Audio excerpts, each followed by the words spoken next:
Hello friends, good morning. Last લેક્ચરની અંદર આપણે કોણીય વેગમાન સંરક્ષણ પર આધારિત પ્રશ્નો જોયા હતા. હવે આપણે જોઈશું કોણીય સંઘાત એટલે કે એંગ્યુલર ઇમ્પલ્સ. મિત્રો, કોણીય સંઘાતની વાત કરીએ તો આપણે ઓલરેડી રેખીય સંઘાત ભણી ગયા છીએ.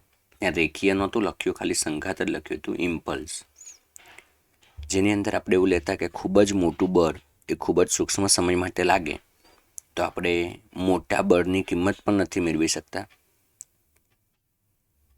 એટલે આપણે શું કરીએ છીએ તો કે સૂક્ષ્મ સમય માપી લઈએ છીએ અને એના માટે વેગમાનમાં થતો ફેરફાર એ ગણી લઈએ છીએ કે પ્રારંભિક વેગમાન કેટલું હતું ને અંતિમ કેટલું થઈ ગયું, અને એના પરથી ગણતા.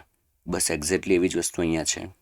તો અહીંયા કોણીય સંઘાત છે એટલે આપણે રેખીય વેગમાનની જગ્યાએ કોણીય વેગમાન શોધીશું, સૂક્ષ્મ સમય શોધીશું ને એના પરથી આપણે મેળવી શકીશું. તો ચલો જોઈએ. આમ તો એકદમ બેઝિક વાત જ છે. તો આપણે એમ કહી શકીએ કે કોઈક પદાર્થ પર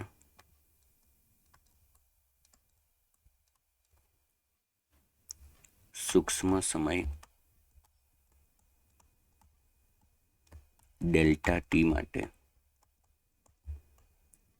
અચળ ટોર્ક ટાઉ લાગતું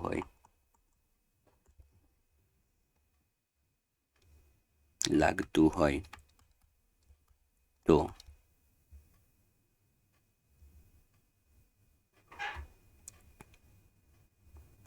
ટોર્ક એ પદાર્થના કોણીય વેગમાનમાં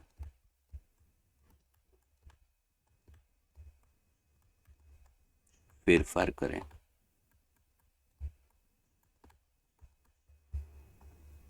એટલે કે આપણે લખી શકીએ ટાઉ ઇન્ટુ ડેલ્ટા ટી બરાબર ડેલ્ટા એલ.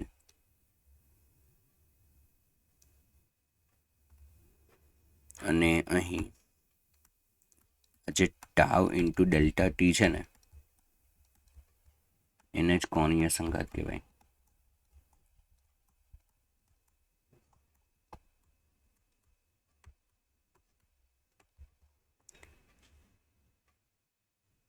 જો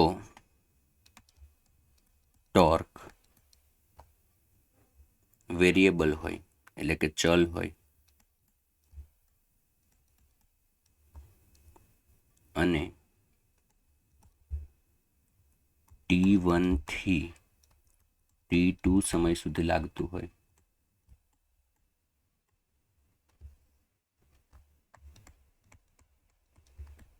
તો કોણીય સંઘાત, સીધી વાત છે કે ચલ છે તો આપણે ડાયરેક્ટ તો કરી ન શકીએ, તો કંઈક અલગ વિચારવું પડશે. તો કોણીય સંઘાત અહીંયા લખાશે. કોણીય સંઘાતને મિત્રો જે વડે દર્શાવવામાં આવે. સામાન્ય રીતે દરેક જગ્યાએ એનો સિમ્બોલ જે વાપરવામાં આવતો હોય છે. તો જે is equal to integration T1 થી T2 ટાઉ ડીટી, સૂક્ષ્મ સમય માટે લઈ લીધું ને પછી એનું સંકલન કરી નાખ્યું. આને આપણે ફરીથી ડેલ્ટા એલ કહીશું એટલે કે L2 માઇનસ L1, અંતિમ કોણીય વેગમાન માઇનસ પ્રારંભિક કોણીય વેગમાન. એકદમ ઇઝી વસ્તુ છે. અને બીજી રીત એ પણ છે. સૌથી પહેલાં આપણે જોયું એ અચળ ટોર્ક માટે હતું, પછી આપણે જે જોયું એ ચલ ટોર્ક માટે હતું.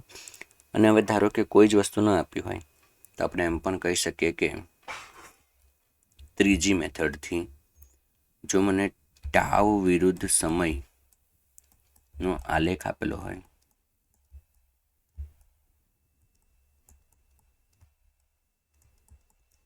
તો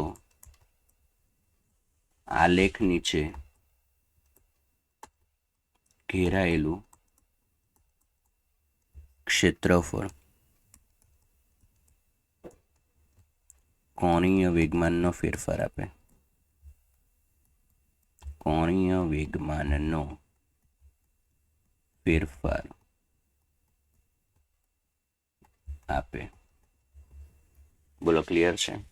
તો આ રીતે કંઈક આપણે શોધી શકીએ છીએ કોણીય સંઘાત. ક્લિયર થાય છે? તો આની અંદર બસ આટલી જ વાત છે કોણીય સંઘાતની અંદર. હવે અત્યાર સુધી આપણે જે કંઈ ભણી ગયા એની અંદર જ્યાં જ્યાં આપણે રેખીય ગતિ જોઈ, એટલે કે આ ચેપ્ટરની પહેલાંના બધા ચેપ્ટરમાં, તો ત્યાં આપણે પ્યોરલી રેખીય ગતિની જ વાત કરતા હતા.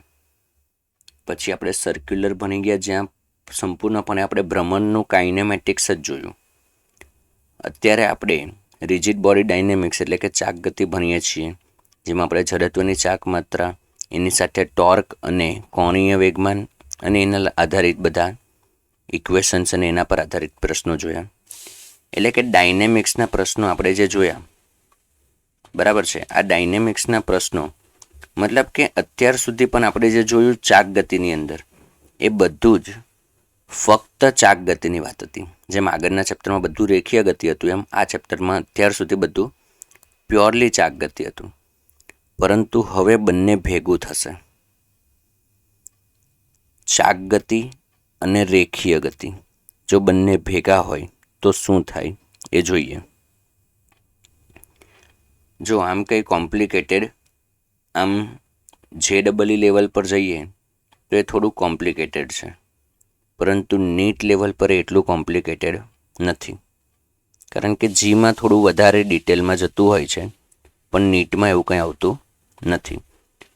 હા, નોર્મલ અમુક વસ્તુ આવતી હોય છે જે આપણે NCERT આધારિત છે, જે આપણે શીખીશું. તો ચાલો શરૂ કરીએ. Combined translational and rotational motion